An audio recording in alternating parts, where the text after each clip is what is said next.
ಹರೇ ಶ್ರೀನಿವಾಸ. ವಿಜಯದಾಸರ ರಚನೆ.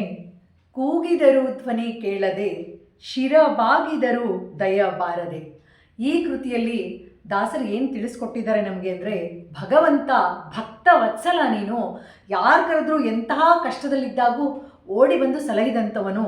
ಅದಕ್ಕೆ ನನ್ನ ಧ್ವನಿ ಕೇಳಲಾರ್ದೆ ಶಿರ ಬಾಗಿದರೂ ಕೂಡ ದಯ ತೋರದೆ ಇರಬೇಡ, ಬಾ ನೀನು ನನ್ನ ಧ್ವನಿಗೆ ಹೋಗೊಟ್ಟು ಅಂತ ಹೇಳಿ ಸ್ತೋತ್ರವನ್ನು ಮಾಡಿದ್ದಾರೆ.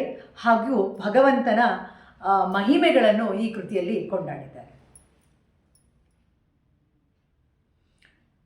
ಕೂಗಿದರೂ ಧ್ವನಿ ಕೇಳದೆ, ಶಿರ ಬಾಗಿದರೂ ದಯ ಬಾರದೆ. ಕೂಗಿದರೂ ಧ್ವನಿ ಕೇಳದೆ, ಶಿರ ಬಾಗಿದರೂ ದಯ ಬಾರದೆ. ಭೋಗಿ ಶಯನ ಭುವನಾಧಿಪತಿ, ನಿನ್ನ ಆಗಮನವೆಂದಿಗೆ ಆಗುವುದೋ ಪ್ರಭು. ಕೂಗಿದರೂ ಧ್ವನಿ ಕೇಳದೆ, ಶಿರ ಬಾಗಿದರೂ ದಯ ಬಾರದೆ. ಭಕ್ತರಿಗೋಲಿದವ ನೀನು ಖರೆಯನ್ ಅತ್ತ ನೋಡುವುದು ಯಾಕೆ ದೊರೆ.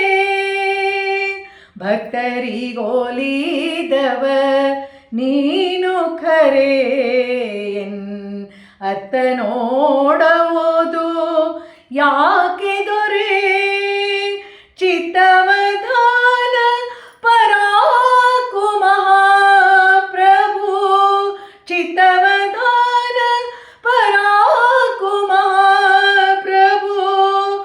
ಎತ್ತಣ ರಥವನು ಎತ್ತಿ ಬಾ ನೀಡು ದೊರೆ. ಕೂಗಿದರೂ ಧ್ವನಿ ಕೇಳದೆ, ಶಿರ ಬಾಗಿದರೂ ದಯ ಬಾರದೆ.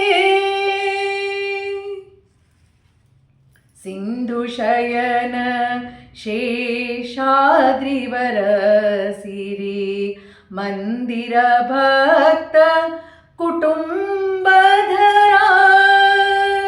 ಸಿಂಧು ಶಯನ ಶೇಷಾದ್ರಿವರ ಸಿರಿ ಮಂದಿರ ಭಕ್ತ ಕುಟುಂಬಧರ. ಸುಂದರ ಮೂರುತಿ ವಂದಿನ ಸ್ವಪ್ನದಿ, ಸುಂದರ ಮೂರುತಿ ವಂದಿನ ಸ್ವಪ್ನದಿ. ಬಂದು ಪದದ್ವಯ ಚಂದದಿ ತೋರಿಸೋ. ಕೂಗಿದರೂ ಧ್ವನಿ ಕೇಳದೆ, ಶಿರ ಬಾಗಿದರೂ ದಯ ಬಾರದೆ.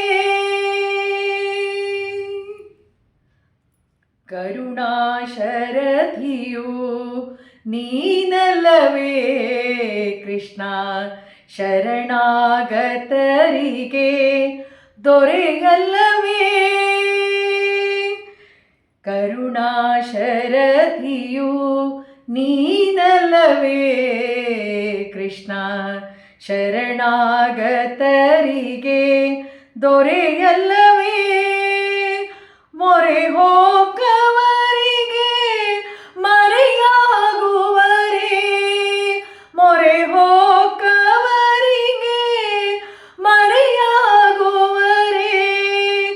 ಸರಿಯೇ ಜಗದೊಳು ವಿಜಯ ವಿಠಲ ರೇಯ, ಸರಿಯೇ ಜಗದೊಳು ವಿಜಯ ವಿಠಲ ರೇಯ ಕೂಗಿದರು ಧ್ವನಿ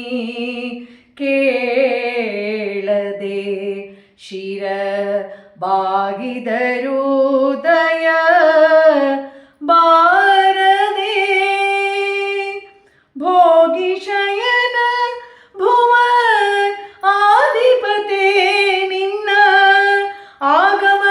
ಆಗಮನವೆಂದಿಗೆ ಆಗುವುದೋ ಪ್ರಭು ಕೂಗಿದರು ಧ್ವನಿ ಕೇಳದೆ ಶಿರ ಬಾಗಿದರು ದಯ ಬಾರದೆ ಶಿರ ಬಾಗಿದರು ದಯ ಬಾರದೆ ಶಿರ ಬಾಗಿದರು